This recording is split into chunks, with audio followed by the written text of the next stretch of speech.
Good morning, good afternoon, or good evening sa inyong mga utod. So, amo ning himuon naton kung paano mag-schedule sang posting sa aton nga Facebook page 3 sa Life with Jesus. Amo ni siya mga utod, dali lang ni siya paano mag-schedule mga utod. So, may makita ka mo dire pag once nga nakapasok na kamo o nakasulod na kamo dire sa aton nga Life with Jesus, make sure nga Life with Jesus ha. So, once nga makita mo na siya dire, so may makita ka mo din nga Meta Business Suite. So nakita niyo ng Meta Business Suite, pinutunta lang ng Meta Business Suite. Pag once ka nag Meta Business Suite ka mo, makita niyo dayon diri sa babaw nga may ara siya sang infinite do 8 malahaw. So amo na siya kadali.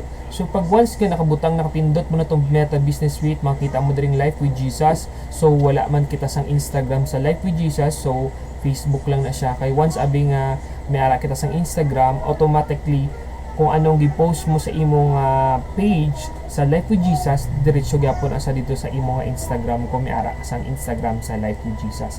So kay wala man na, so diretso kita diri sa planner. So pinuto nato ni mga utod, diri lang ta sa planner kay para kita para schedule. So may ara na ako gihimo diri morning, actually tomorrow ko pa ni siya gihimo pero nakalimot manggod ko. So why ko siya so buwas na ni siya mag-pop up alas 6 ang aga. So, kita mo na, naka-schedule na siya. So, paano Kuya Carlang magkaroon o paano mag-schedule sa post? So, dali lang na siya mga utod. So, nakita nyo dali may mga date na dali. Nakita mo, April 2024. So, Tuesday 23. So, amo na siya. So, di ba kami ara kita sa schedule sa posting. So, may ara kita sa schedule sina morning, afternoon, and evening. Amo na aton nga schedule sang posting. So 6 AM gibutan ko di sa 6 AM paano mag-schedule sang post. For example, may ara kita nga i-post diri. Ara na kita nyo na. Pinuton nyo lang ning sa tunga. No problem kung diin. Once nga no. So paano na siya? So amo ni Kuya kay kita mo ni tomorrow ni siya 23 alas 10 sang aga. So kay di ba alas 12 man ang aton nga imo mo na siya PM. So amo na siya. So amo na siya magpa-schedule mga utod. So ipindot mo lang na save.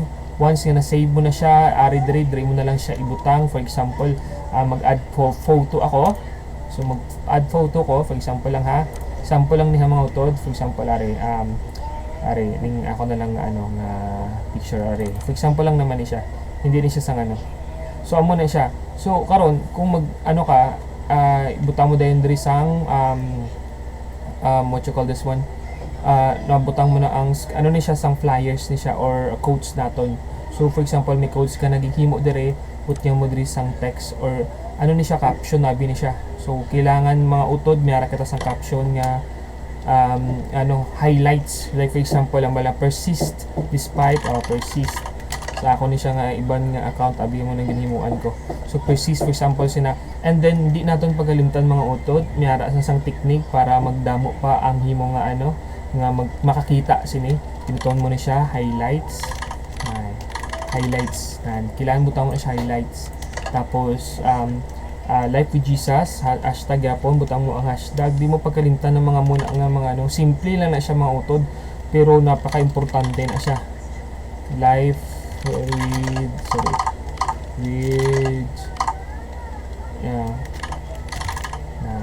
tapos hashtagan mo pagyapon na dagdagan mo siya. Amo ni siya sa mga pinaka-importante ha. Kita mo di followers. Sumobra ako. So kaya may kailangan amo siya na Kuya Carlo. So kailangan abi ng mga hashtag ni para mas makita pa. Kumbaga magdamo mag-engage sang sang mga followers mo kung sino man ang nag-follow sa imo o sino mga friends mo. So makita na once makita na siyang highlights nga na, automatically may ara na siyang ma-catch up dayon na nila, makita gadayon nila na. So once nga mag-follow sila sa imo. So kailangan may ara kita di butang man nga caption dire or man mga sayings o verse sa Bible, ibutang lang nato na siya dire. Basta hindi naton pagkalimtan ni mga simple pero napaka-importante nga mga hashtag. So amo na siya. So once nga paano mo na siya, for example, i-schedule na lang siya dayon, pinuton mo na siya. Hindi ko na siya ipag-schedule because hindi mo na mo ning aton nga So amo ni siya mga utod. Himuon nato ni siya for the glory of the Lord. So muna siya, and then once nga mag-schedule mo na siya, pag na-schedule mo na siya, balik ko na lang, pag pinduton mo na siya, makita mo na dayon siya diri sa planner. I-discard ko lang kay hindi na makita mo na siya yung video. So muna siya mga utod, paano mag-schedule sang posting either videos or quotes or even flyers. So diri gina siya.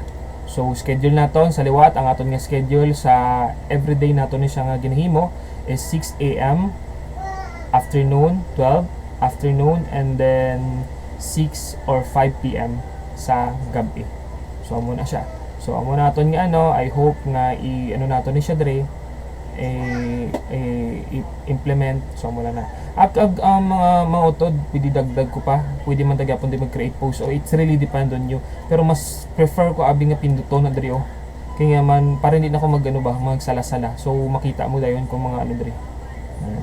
Dire-diretso na ni siya mga utod kung gusto mo gid daw for example Saturday gusto mo maglipa dito sa Piak, dili na lang ako pinuto mo ring month.